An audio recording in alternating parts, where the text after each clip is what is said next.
ஜீ தமிழ் தொலைக்காட்சி நேயர்களே, உங்கள் அனைவருக்கும் வணக்கம். இந்த பாரம்பரிய மருத்துவம் என்கின்ற பயன் தரும் நிகழ்ச்சியிலே உங்களை மீண்டும் சந்திப்பதில் பெருமகிழ்ச்சி அடைகின்றேன். அன்பான நேயர்களே, இந்த நிகழ்ச்சியிலே நாம் மறந்து போன மருத்துவம், நாம் இதுவரை மறுத்து வந்த மருத்துவம் என்று கூட சொல்லலாம். அந்த வகையிலே இந்த நிகழ்ச்சியிலே அன்றாடம் ஒரு மூலிகை, அன்றாடம் ஒரு மருந்து என்று நாம் பார்த்து வருகின்ற வகையிலே இன்று மைமோசா புடிகா என்று சொல்லுவார்கள். மைமோசா புடிகா என்று சொல்லுகின்ற பொழுது இது தொட்டால் சுருங்கி என்று சொல்லுவார்கள். இதை தொட்டால் சினுங்கி என்றும் இதை சொல்வார்கள். மைமோசா புடிகா என்று இதனுடைய தாவர பெயர் இதற்கு இருக்கிறது. இதை தொட்டால் சுருங்கி என்று சொல்லுகின்ற பொழுது இங்கே பாருங்கள், அதனுடைய தன்மையை, இறைவனுடைய படைப்பிலே எவ்வளவு அதிசயங்கள். சற்று அதிர்ச்சியாக ஏற்பட்ட போதிலும் சரி, யாரேனும் தொடுகின்ற பொழுதிலும் சரி, சற்று சப்தம் ஏற்பட்டாலும் சரி, இது சுருங்கக்கூடிய ஒரு தன்மை உடையது. இதை தொட்டால் சினுங்கி என்று சொன்னார்கள். இதை தொடுகின்ற பொழுது எப்படி அது சினுங்கி சுருங்கி போகிறது என்பதை இங்கே பாருங்கள். இது சாதாரணமாக கைகளிலே தொடுகின்ற பொழுது இந்த உணர்வுகளுக்கு சுருங்கக்கூடிய ஒரு தன்மையை அது பெற்றிருக்கிறது.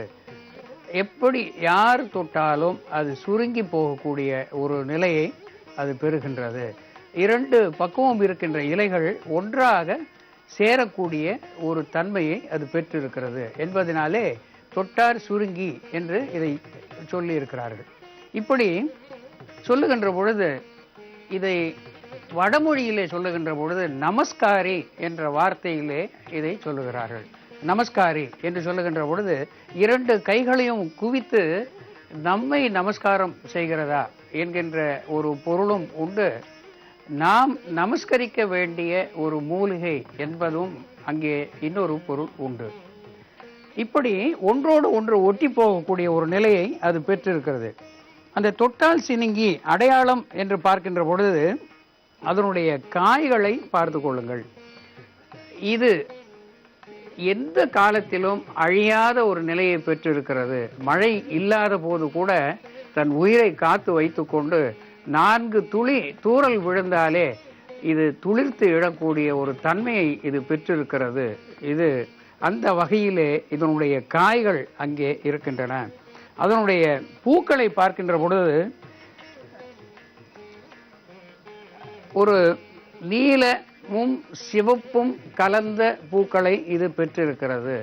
இது நமஸ்காரி என்று பெயர் வைத்திருப்பதற்கு காரணம், இது ஒரு தெய்வீக மூலிகை என்று சொல்லியிருக்கிறார்கள். எப்படி துளசி ஒரு வீட்டிலே இருந்தால் ஒரு தெய்வீக தன்மையை பெற்றிருக்கிறதோ, அதை போல இதுவும் நம் வீட்டிலே வைத்து வளர்க்கின்ற பொழுது ஒரு தெய்வ தன்மையை நமக்கு தருகிறது என்று நம்மளுடைய முன்னோர்கள் சொல்லியிருக்கிறார்கள். இதை வீட்டிலே வைத்து வளர்க்கின்ற பொழுது வீட்டிலே செல்வம் கொழிக்கும். வாஸ்து என்று சொல்லுகின்ற வகையிலே இதை வீட்டிலே வைப்பார்கள். எப்படி பவழமல்லியை வாஸ்துக்காக முற்றத்திலே வைக்கிறார்களோ, அதை போல இந்த தொட்டால் சினுங்கியை வீட்டிலே வைப்பதனாலே அங்கே வீட்டிலே செல்வம் பெருகும், சந்தோஷம் பெருகும் என்று சொல்லியிருக்கிறார்கள். இது ஒரு வகையிலே ஒரு நம்பிக்கை என்பதை நாம் வைத்துக் கொள்ளலாம். 48 நாட்கள் வீட்டிலே இருந்து அதை தொட்டு பழகுகின்ற பொழுது அதனுடைய தெய்வ சக்தி நமக்கு வந்து நமக்கு அந்த இன்ட்யூஷன் என்று சொல்வார்கள், பின்னாலே வருவதை முன்னாலே உணர்ந்து சொல்லக்கூடிய ஒரு நிலையை இது தரும் என்ற நம்பிக்கையிலே இதை சொல்லியிருக்கிறார்கள். அதனாலே இதற்கு ஒரு தெய்வ மூலிகை என்று இதற்கு பெயர். ஆங்கிலத்திலே இதற்கு ஹம்பிள் பிளான்ட் என்று சொல்லியிருக்கிறார்கள். ஹம்பிள் பிளான்ட் என்ற பெயரிலே இதை சொல்லியிருக்கிறார்கள். இது அத்தனையும் மருத்துவ குணத்தை உள்ளடக்கியதாக இருக்கிறது. இதனுடைய சமூலம் என்று சொல்லுகின்ற பொழுது இதனுடைய இலை, பூ, காய், தண்டு, வேர் என்று சொல்லக்கூடிய அத்தனையும், அந்த வேர் என்று சொல்லக்கூடிய அத்தனையுமே இதனுடைய மருத்துவ பயனை தாங்கி இருக்கின்றது. இதனாலே மேலுக்கு உபயோகப்படுத்துகின்ற பொழுது என்னென்ன நன்மைகள் வரும் என்பதை இங்கே நாம் பார்ப்போம். இந்த பசையாக எடுத்து, அதாவது இந்த தொட்டால் சீனிங்கியினுடைய இலையை நாம் பசையாக எடுத்து வைத்திருக்கிறோம். இந்த பசையை அப்படியே மேல் பூச்சாக பூசுகின்ற பட்சத்திலே வீக்கங்கள் குறையக்கூடிய ஒரு தன்மையை இது பெற்றிருக்கிறது. ஆன்டி இன்ஃப்ளமேட்டரி என்று சொல்லுவார்கள். அந்த வகையிலே இது வீக்கத்தை குறைக்கக்கூடியது. சாதாரணமாக ரொமாட்டிசம் என்று சொல்லக்கூடிய மூட்டு வலிகளுக்கு இதை மேல் பூச்சாக நாம் உபயோகப்படுத்தலாம். காயங்களுக்கு அந்த காயத்தை ஆறுவதற்காக, விரைவிலே அதை ஆற்றுவதற்காக இதை மேல் பூச்சாக உபயோகப்படுத்தலாம். இது ஒரு ஆன்டி ஃபங்கல் என்று சொல்லுவார்கள். இது பூஜ்ய காளான்கள் என்று சொல்லக்கூடிய தோல் நோயை போக்கக்கூடியதாக இந்த பசை அமைகிறது. இந்த பசையை மேல் பூச்சாக பூசுகின்ற பொழுது இப்படி ஒரு ஆயின்மெண்ட் என்று சொல்லக்கூடிய வகையிலே இது பயன் தருகிறது. இதையே உள்ளுக்கு சாதாரணமாக பாலோடு சேர்த்து சாப்பிடுகின்ற பொழுது உள் உறுப்புகளை பலப்படுத்தக்கூடியதாக அமைகிறது. குறிப்பாக இது ஆண் பெண் இரு பாலருக்கும் இருக்கின்ற பால் வினை நோய்களை போக்கக்கூடிய ஒரு தன்மை பெற்றது. இப்படி 10 முதல் 20 கிராம் அளவுக்கு ஒரு வேளைக்கு இந்த தொட்டார் சினிங்கியினுடைய இலை பசையை எடுத்து பாலிலோ அல்லது தயிரிலோ சாப்பிடுகின்ற பொழுது இந்த வெள்ளைப்போக்கு என்று சொல்லுவார்கள். பெண்களுடைய கருப்பையிலே புண் ஏற்பட்டு அதனாலே ஏற்படுகின்ற வெள்ளைப்போக்கு அதை போக்கக்கூடியதாக இது அமைகின்றது. இந்த வெஜினல் டிஸ்சார்ஜ் என்று ஆங்கிலத்திலே சொல்லுவார்கள். பெண்களுடைய தாரையிலே, சிறுநீர் தாரையிலே இருந்து கசிவு ஏற்படுகின்ற நிலையை இது போக்கக்கூடியதாக அமைகின்றது. அன்பான நேயர்களே, ஒரு சிறிய இடைவேளைக்கு பிறகு இந்த தொட்டார் சினிங்கியினுடைய மருத்துவ பயனை நாம் தொடர்ந்து பார்ப்போம். அன்பான நேயர்களே, இந்த மைமோசா புடிகா என்று சொல்லக்கூடிய இந்த தொட்டார் சினுங்கி என்று சொல்லக்கூடிய இதனுடைய இலை, பூ, காய்கள் அத்தனையும் மருத்துவ பயனை தாங்கி நிற்கின்ற ஒன்று என்று நாம் பார்த்தோம். இதை மேலுக்கு தடவுகின்ற பொழுது தோல் நோய்களை போக்கக்கூடியது, வீக்கத்தை குறைக்கக்கூடியது. எந்த வீக்கமாக இருந்தாலும், அதாவது கிளாண்டுலார் ஸ்வெல்லிங் என்று சொல்லுவார்கள், சுரப்பிகளுடைய வீக்கம், குறிப்பாக ஹைட்ரோசெலி என்று சொல்லக்கூடிய ஒரு துன்பம், அதாவது விரைவாதம் என்று அதை தமிழிலே சொல்லுவார்கள், ஹைட்ரோசெலி என்று. இந்த வகையிலே இந்த தொட்டார் சுருங்கி இலையை பசையாக அரைத்து இப்படி எடுத்துக்கொண்டு இதை அந்த விரைவாதம் என்று சொல்லக்கூடிய ஹைட்ரோசெலி என்கின்ற நிலையிலே மேல் பூச்சாக பூசி ஒரு சாதாரணமாக ஒரு துணியை கட்டி வைக்கின்ற பட்சத்திலே அது சீக்கிரத்திலே குறையக்கூடிய ஒரு தன்மையை இந்த பசை பெற்றிருக்கிறது. இந்த தொட்டார் சினுங்கிக்கு அந்த தன்மை இருக்கிறது. உள் காயங்கள் அத்தனையும் ஆற்றக்கூடிய ஒரு மகிமை பொருந்தியது. அதனாலே சிறுநீரக கோளாறுகள் என்கின்ற வகையிலே இது அத்தனையும் நீக்கக்கூடிய ஒரு நலம் தரக்கூடிய ஒரு மருந்தாக அமைந்திருக்கிறது. வெள்ளைப்போக்கு என்பது இரு பாலருக்கும், ஆண் பெண் இரு பாலருக்குமான வெள்ளைப்போக்கை போக்கக்கூடியது. அதோடு கூட காமவர்த்தினி என்று இதற்கு ஒரு பெயரை சொல்லியிருக்கிறார்கள். இது காமத்தை தூண்டக்கூடியது என்கின்ற ஒரு பொருளை பெற்றிருக்கிறது. ஆகையினாலே இதை சமூலமாக கொண்டு ஒரு மண்டலம் சாப்பிடுகின்ற பொழுது அந்த இன்ஃபெர்டிலிட்டி என்று சொல்லக்கூடிய நிலை, அந்த வகையிலே இது காமத்தை தூண்டி குழந்தை பேற்றை உண்டாக்கக்கூடிய ஒரு மகிமை பொருந்தியதாக இருக்கின்றது. இதனுடைய பசையோடு தயிர் சேர்த்து உள்ளே சாப்பிடுகின்ற பொழுது உள் உறுப்புகள் அத்தனையும் இது பலப்படுத்துகின்றது. பைல்ஸ் என்று சொல்லக்கூடிய மூலம், அதாவது 9 வகையான மூலத்தையும் இது போக்கக்கூடியதாக அமைகிறது. நாம் முன்பே சொன்னது போல 10 முதல் 15 கிராம் வரையிலே இதனுடைய பசையை தயிரிலே இட்டு உள்ளுக்கு கொடுக்கின்ற பொழுது ஃபிஸ்டுலா என்று சொல்லக்கூடிய, அதாவது ஃபிஸ்டுலா என்று சொல்லுகின்ற பொழுது ஆசன வாய்க்கு அருகிலே இன்னொரு துளையிட்டு கொண்டு அதன் வழியாக மலம் வருவது என்பது ஃபிஸ்டுலா என்பது. இது ஒரு கடுமையான நோய். அந்த ஃபிஸ்டுலாவை இது குணப்படுத்தக்கூடியது. பைல்ஸ் என்று சொல்லக்கூடிய மூலத்தை இது குணப்படுத்தக்கூடியது.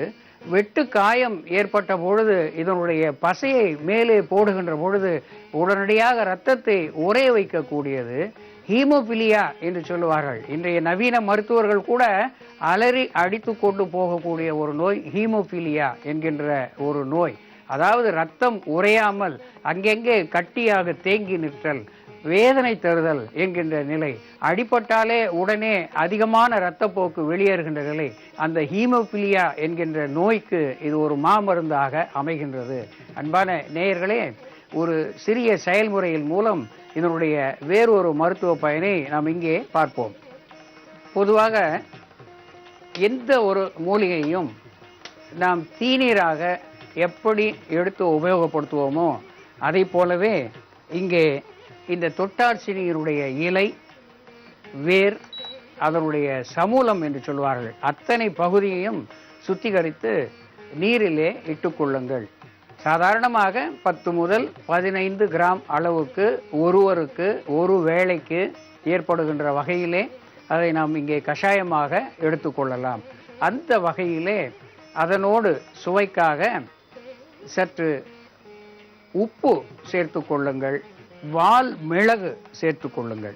இந்த வால் மிளகு என்பது ஒரு மாபெரும் மருத்துவ பயனை உள்ளடக்கியது. இந்த தொட்டார் சிறுங்கிக்கு துணை போவது போன்ற ஒரு மருந்தாக அமைகின்றது. இந்த தொட்டார் சிறுங்கியினுடைய தீநீர், வால் மிளகு, அதனோடு சற்று உப்பு சேர்த்து இங்கே நாம் குடிக்கின்ற பொழுது கற்களை கரைக்கக்கூடிய ஒரு தன்மை அது பெற்றிருக்கிறது. சிறுநீரக கற்கள், அஸ்மரி என்று வடமொழியிலே சொல்லுவார்கள், சிறுநீர் கழிக்கின்ற பொழுது மணல் போல அங்கே வெளியாகின்ற போது துன்பத்தை தரக்கூடிய ஒரு நிலை அங்கே உருவாகிறது. அது கற்களை கரைக்கக்கூடிய ஒரு தன்மை பெற்றிருக்கிறது. மார்பிட் கண்டிஷன் ஆஃப் வெஜினா என்று சொல்வார்கள், பெண்களுக்கான அந்த வெள்ளை போக்கு, அதை இது சாதாரணமாக போக்கக்கூடியது. எத்தனையோ நாட்கள், எத்தனையோ வாரங்கள் நாம் பல மருத்துவத்தை எடுத்துக்கொண்டாலும் இது வெகு சில நாட்களிலேயே அந்த நோய்களை போக்கக்கூடியதாக அமைகின்றது. பைல்ஸ், பிஸ்டுலா என்று சொல்லக்கூடிய நோய், கிளாண்டுலார் ஸ்வெல்லிங் என்று சொல்லக்கூடிய வீக்கங்கள், சுரப்பிகளுடைய வீக்கங்கள், தைராய்டு வீக்கம் கூட இதனாலே குறையக்கூடிய வாய்ப்புகள் மிக அதிகமாக இருக்கின்றது. அதே போல ஹைட்ரோசிலி என்று சொல்லக்கூடிய விரைவாதத்தை இது குறைக்கக்கூடியது. இங்கே இந்த தொட்டார் சிறுங்கியினுடைய சத்துவத்தை நாம் எடுத்துக்கொண்டோம், அதனோடு வால்மிளகை சேர்த்து கொண்டோம், சுவைக்காக போதிய உப்பை அதிலே சேர்த்து கொண்டோம்.